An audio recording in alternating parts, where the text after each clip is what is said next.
நான் பிறந்த இடம் வந்து எங்கள் தாயார் சொல்லியிருக்காங்க. நான் வந்து சுங்கைப்பட்டாணி பட்டணத்தில் பிறந்தேன் நான். அதாவது 1964. ஸோ அந்த இடம் வந்து இப்போ பழைய ஹாஸ்பிட்டல் இருக்குல்ல, அது கீழே வந்து ஒரு மண்டபம் இருக்கும், சீன மண்டபம், யோப்கின்சோரா. ஸோ அந்த மேட்டில் வந்து அங்கே தான் வீடு இருக்குன்னு சொல்லிவிட்டு எங்கள் தாயார் சொல்லிக்கிட்டு இருக்காங்க. அப்புறம் 2 வயதில் நம்ம குப்பாங்க வந்து மாறி வந்தோம். அங்கே வந்து குப்பாங்க தோட்டத்தில் தான் நம்ம வாழ்க்கை ஆரம்பமாகுது. ஸோ அம்மா வந்து வெளிக்காட்டு வேலையில் ஆரம்பித்தாங்க. அப்பா வெளிக்காட்டு வேலையில் இருந்தாங்க. ஸோ அப்புறம் வெளிக்காட்டு வேலைன்னா இந்த எஸ்டேட்டில் வந்து அந்த மம்டி வேலை மாதிரி செய்யுது. பிறகு அவங்க கன்ஃபார்ம் ஆகணும், அவங்களுடைய வருகை எல்லாம் பார்த்துட்டு பிறகு மரம் வெட்ட கொடுப்பாங்க. மரம் வெட்ட கொடுத்த பிறகு அவங்க தொடர்ந்து பால் மர தொழில் செய்யலாம். பிறகு வந்து எனக்கு 7 வயது ஆனவுடன் நம்ம இப்போ வந்து குப்பாங்கத்தோட்ட தமிழ் பள்ளியில் தான் நான் முதல் கல்வியை கற்றேன். முன்பு மாதிரி இப்பொழுது மாதிரி இந்த ப்ராஸ்கோலா, தடிக்கா, கிண்டகார்டன் அதெல்லாம் இருக்காது. நம்ம 6 வயது ஆன உடனே அந்த 12ஆவது மாதம் 6 வயது 12ஆம் மாதம் வருது இல்லை. ஸோ அப்போ நம்ம கடைக்கு கூட்டிகிட்டு போய் முடி வெட்டுவாங்க. முடி வெட்டிட்டு இந்த உடுப்பெல்லாம் வாங்கி கொடுப்பாங்க. வாங்கி கொடுத்து அப்போ 7 வயதாகணும் முதல் நாள் பள்ளியில் சேர்ப்பாங்க.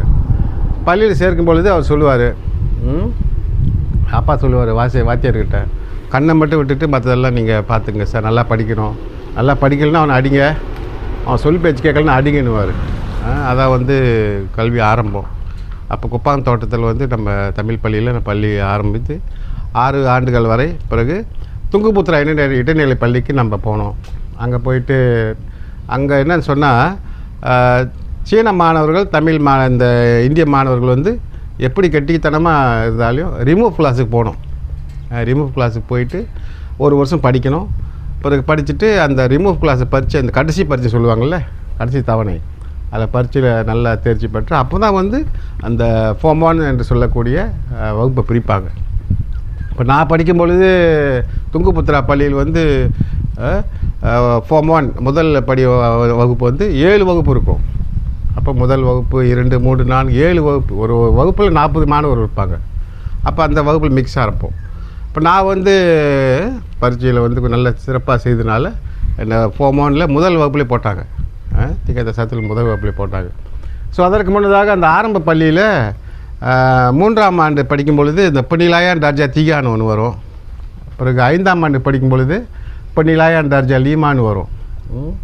அதை அப்போ பெற்றோரில் என்ன சொல்லுவாங்க, அரசாங்க பரீட்சைன்னுவாங்க. அரசாங்க பரீட்சை நல்லா படிக்கணும், பனிலாயான் டார்ஜா தீகா 3ஆம் ஆண்டு பரீட்சை இருக்கும்.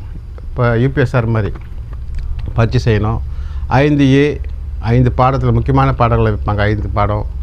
பிறகு A எடுக்கணும். பிறகு 5ஆம் ஆண்டு வந்ததோட பனிலாயான் டார்ஜா லீமா அங்கே ஒன்று இருக்கும். ஸோ அதெல்லாம் கடந்த பிறகு தான் நம்ம ஸ்கூலாக இடைநிலை பள்ளிக்கு போகணும்.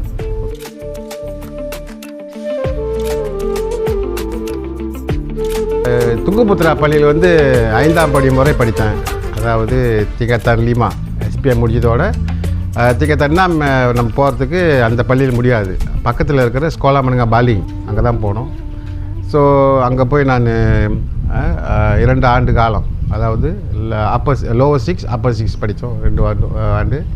பிறகு எஸ்டிபிஎம் பரீட்சை வந்துச்சு. அதை ஃபுல் செட்டு போட்டதோட அப்போ என்ன சொல்லுவாங்க, அப்போ அங்கேருந்து போகலாம், நம்ம பல்கலைக்கழகம் போகலாம், பிறகு கல்லூரி போகலாம். பல்கலைக்கழகம் போக முடியல, குடும்ப வறுமையினால் நான் வந்து இந்த எஸ்டிபிஎம் முடித்து கொண்டு வேறு வேலை தேட வேண்டிய சூழ்நிலை. எஸ்டிபிஎம் முடித்ததோட கொஞ்ச நாட்கள் வந்து நம்ம வேறு இந்த ஜேகேஆர் டிபார்ட்மெண்ட்டில் சாதாரண வேலையில் இருந்தோம். அப்போ நான் கார்பந்து கொஞ்சம் நல்லா விளையாடுவோம், அதனால் எடுத்தாங்க. அப்புறம் உடனே மக்தாப் வந்துச்சு. எங்கள் ஆசிரியர் வந்து சொன்னார், அவர் மக்தாப்புக்கு அனுப்புங்கன்னு. இப்போ மக்தாப்பில் போய் ராஜ்யமிலேவார் சிரம்பானில் இருக்கிற ராஜ்யமிலேவார் அந்த கல்லூரியில் நம்ம ஆசிரியர் பயிற்சி தொடங்கி பிறகு மற்ற பள்ளிக்கெல்லாம் நம்ம வந்தோம். முதல் பள்ளி வந்து என்னோடய பள்ளி பெட்னாக் தமிழ் பள்ளி. 1990 2ஆம் தேதி 12ஆவது மாதம் பெட்னாக்கில் லப்போடிரி. முன்பெல்லாம் வந்து டிசம்பர்லேயே பள்ளிக்கு போயிடணும். அங்கே போயிட்டு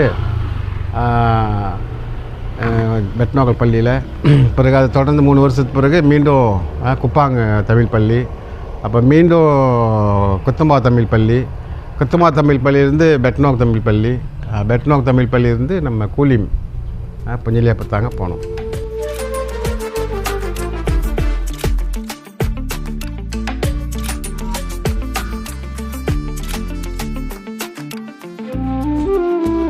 கல்வி பள்ளி வாழ்க்கையில் நம்ம பெரும்பாலும் சாதனை சொல்ல முடியாது. ஸோ ஆரம்பமே எனக்கு வந்து மலாய் பாடத்தில் நமக்கு கொஞ்சம் ஈடுபாடு அதிகம். அப்போ வந்து யூபிஎஸ்ஆர் என்று சொல்லப்படும் வகுப்பை எனக்கு கொடுத்தாங்க. ஏறக்குறைய ஒரு 16 ஆண்டு காலம் யூபிஎஸ்ஆர் மாணவர்களுக்கு மலாய் மொழி நம்ம போதிச்சிருக்கோம். மலாய் மொழி நம்ம பெரும்பாலும் சரளமாக பேச வேண்டிய வாய்ப்பு இருக்குது. பிறகு இந்த மலாயில் நிறைய படிப்பேன். ஸோ அதனால் மாணவர்களுக்கு இந்த மலாய் மொழி பாடம் எடுத்து அதில் யூபிஎஸ்ஆர் என்று சொல்லப்படும் எல்லா மாணவர்களும் சிறப்பான தேர்ச்சி பெற்றாங்க. பிறகு புறப்பாடம் சொன்னால் எனக்கு ஒரு பிடித்த பிரிவு.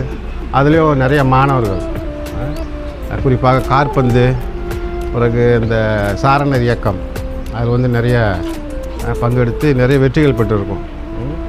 சென்றை கூட நிறைய என்னுடைய மாணவர்கள் வந்து பெரும்பாலும் போலீஸ் அதிகாரியாக இருக்காங்க, மற்ற அரசாங்க தொழிலாக இருக்காங்க. இரண்டாவது சாதனைன்னு சொன்னால் என்னோடய இன்னொரு பிரிவு வந்து இந்த காவல்துறை பிரிவு. ஸோ அதில் வந்து எனக்கு நாட்டம். ஸோ அதுலேயும் வந்து இந்த பாலிங் வட்டாரத்தில் கேஎஸ்பிடி என்று சொல்லப்படும் அந்த பிரிவில் என்னை தேர்ந்தெடுத்து நான் தான் அந்த குழுவுக்கு தலைவன். அதாவது ஏஎஸ்பி வேறுங்க, அசிஸ்டன்ட் சூப்பரிண்டென்டென்ட் போலீஸ். ஸோ அதை வந்து நம்ம ஈடுபாடு காட்டணும். பிறகு தொடர்ந்து என்ன சொல்லுவாங்க, சமுதாய சேவைனா நம்ம கட்சியிலையும் கொஞ்சம் இருந்தோம். அதாவது மாய்கா கட்சியில் வந்து மக்களுக்கு சில சேவைகளை செய்தோம். பிறகு நம்ம இடத்துல இருக்கக்கூடிய ஆலயங்களில் நம்ம பணியாற்றுவோம். ஸோ அதனால் என்னுடைய சாதனைகள். பிறகு எனக்கு பிள்ளைகள் 6 பிள்ளைகள்.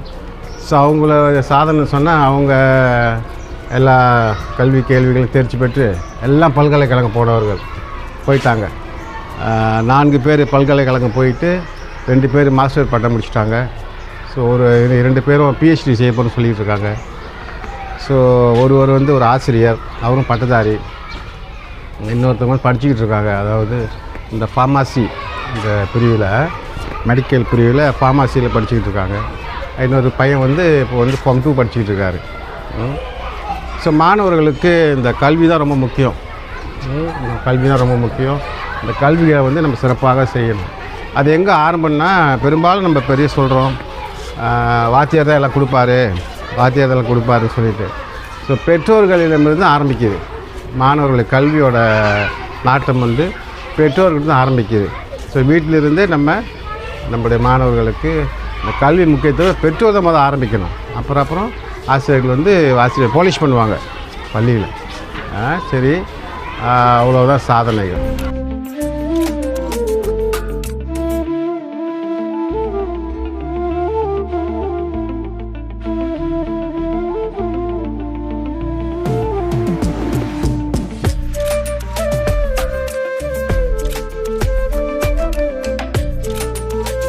பள்ளியில் வந்து நம்ம சில மறக்க முடியாத சம்பவங்கள்னால் பெரும்பாலும் இனிமையான நிகழ்வுகள் தான் எனக்கு நடந்திருக்கு. ஸோ கடவுளை கொடுத்த ஒரு பிராப்தம். அதாவது மாணவர்கள் வந்து யூபிஎஸ்ஆர் சோதனையில் குறிப்பாக மலாய் மொழியில் வந்து எடுக்கும் பொழுது ரொம்ப ஒரு உற்சாகமாக இருக்கும். பிறகு மற்றபடி நெகட்டிவாக எதுவும் பள்ளியில் இதுவரை நடந்ததில்லை. ஏன்னு கேட்டால் நம்ம வந்து ஒரு ஆசிரியர் போன்று நம்ம மாணவர்கிட்ட ஆக்ட் பண்ணணும். மாணவர்களை வந்து என்ன சொல்லுவாங்க, ஆசிரியராக இருக்கணும், பெற்றோராகவும் இருக்கணும். பிள்ளைகள் வராங்க, ஸோ நம்ம அவங்களுக்கு டேக் கேர் பண்ணுங்க, பார்த்து அவங்களுக்கு வந்து நம்ம ஆலோசனைகள் கூறி அவங்களுக்கு வந்து இதை கொடுக்கணும்.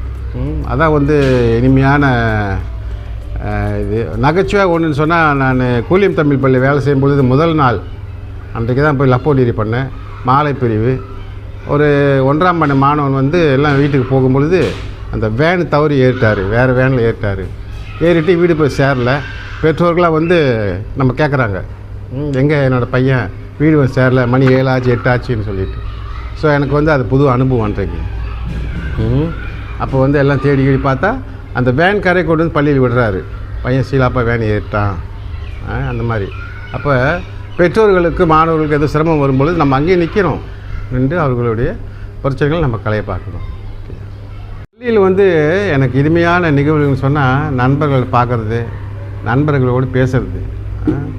ஸோ நான் பதவியில் இருக்கும்பொழுது சரி, பொறுப்பில் இருக்கும்பொழுது சரி, எனக்கு நிறைய ஆசிரியர்கள் தான் உதவி செய்வாங்க. அவங்க வந்து பெரும்பாலும் எனக்கு எதுக்கு உதவி கேட்டால் முடியாதுன்னு சொல்ல மாட்டாங்க. அவங்க எனக்கு சிறப்பாக உதவி செய்வாங்க. ஸோ இனிமையான நினைவுகள்னால் கல்லூரியில் படிக்கும்பொழுது நிறைய நினைவுகள். ஸோ என்னோடய நண்பர் திரு கருணாமூர்த்தி வந்திருக்காரு. ஸோ அவரை கேட்டால் தெரியும். பள்ளியில் வந்து கல்லூரியில் பயிலும் பொழுது நம்ம கொஞ்சம் இளரத்தம், கொஞ்சம் சேட்டைன்னு சொல்ல முடியாது, கொஞ்சம் சந்தோஷமாக இருப்போம்மா அந்த நம்மளுடைய நண்பர்களோடு. அதான் வந்து மறக்க முடியாத சம்பவங்கள் நிறைய. கல்லூரி வாழ்க்கை தான் ஒரு மறக்க முடியாத சம்பவம். அங்கே நடந்த நிகழ்வுகள், நண்பர்களை பார்க்குறது, நண்பர்களோடு சேர்ந்து விளையாடுறது, அதெல்லாம் வந்து ஒரு மறக்க முடியாத நிகழ்வு கல்லூரியில். இதில் வந்து நம்முடைய பள்ளி ஆசிரியர்களுக்கு அறிவுரையும் சொல்ல முடியாது, சில நினைவுறுத்தல்கள் அது எண்ணம் சேர்ந்து தான். முதல்ல நம்ம பள்ளிக்கு வரும்பொழுது வேலைக்கு வரோம். ஸோ அதில் வந்து கண்டிப்பாக தலைமைத்துவம் இருக்கும். பள்ளியில் வந்து தலைமை ஆசிரியர், முக்கியமாக தலைமை ஆசிரியர் அவர்களுக்கு எந்த ஒரு ஆசிரியரும் அவங்களுக்கு ஒரு சுமையாக இருக்கக்கூடாது. அவங்களுக்கு ஒரு சுமையாக இருக்கக்கூடாது. ஏன்னு கேட்டால் தலைமை ஆசிரியர் வந்து இந்த பராஞ்சாங் ஸ்கோலான்னு சொல்லுவாங்க மலாயில். அவர் தான் வந்து எல்லா திட்டங்களையும் வழிவகுக்கிறவர். எல்லா நிகழ்வுகளுக்கும் அவர் தான் வந்து என்ன சொல்லுவாங்க, இந்த பராஞ்சாங். ஸோ அவங்களுக்கு தான் அது முக்கியமான வேலை. பிறகு பள்ளி நிர்வாகத்தை பார்க்கணும். ஸோ நம்ம ஒரு ஆசிரியர் வந்து அவங்களுக்கு ஒரு சுமையாக இருக்கக்கூடாது. குறிப்பாக ஒரு உதாரணம் சொல்கிறேன்னே, ஒரு உதாரணம், ஒரு ஆசிரியர் அடிக்கடி பள்ளிக்கு வரலன்னா அவங்களுக்கு அது சுமை. அது ஆசிரியர் சரியாக கொடுக்குற அந்த வேலைகளை செய்யலைன்னா அவங்களுக்கு ஒரு என்ன சுமையாக தான் இருக்கும். ஸோ முடிந்த அளவு ஆசிரியர்கள் தங்களுக்கு பணிகளை அறிந்து கரெக்டாக வேலைகளை செய்யணும். முக்கியமாக தலைமை ஆசிரியர் ஆணைப்படி நடந்து கொள்ள வேண்டும். இரண்டாவது, மாணவர்கள் வந்து நீங்கள் பள்ளிக்கு ஏன் வரீங்கன்னு உங்களுக்கே தெரிஞ்சிருக்கணும். அதாவது கல்வி கற்க, உங்களுடைய திறமைகளை வளர்த்து கொள்ள, அதை ஏற்றவாறு ஆசிரியர்களோடு நீங்கள் கலந்து திறமைகளை வளர்த்து கொள்ள வேண்டும். சரி, நன்றி. ஒத்தையில உலகம் மறந்து போச்சு, உன்னை பத்தி உசுறு முழுக்க பேச்சு, நெஞ்சை துளைக்குதே, உயிர் வலிக்குதே. நம்மை நாமே நம்பி வாழ்ந்த நட்பு மீண்டும் வருமா? ஒத்தையில உலகம் மறந்து போச்சு, உன்னை பத்தி உசுறு முழுக்க பேச்சு, நெஞ்சை துளைக்குதே, உயிர் வலிக்குதே. நம்மை நாமே நம்பி வாழ்ந்த நட்பு மீண்டும் வருமா?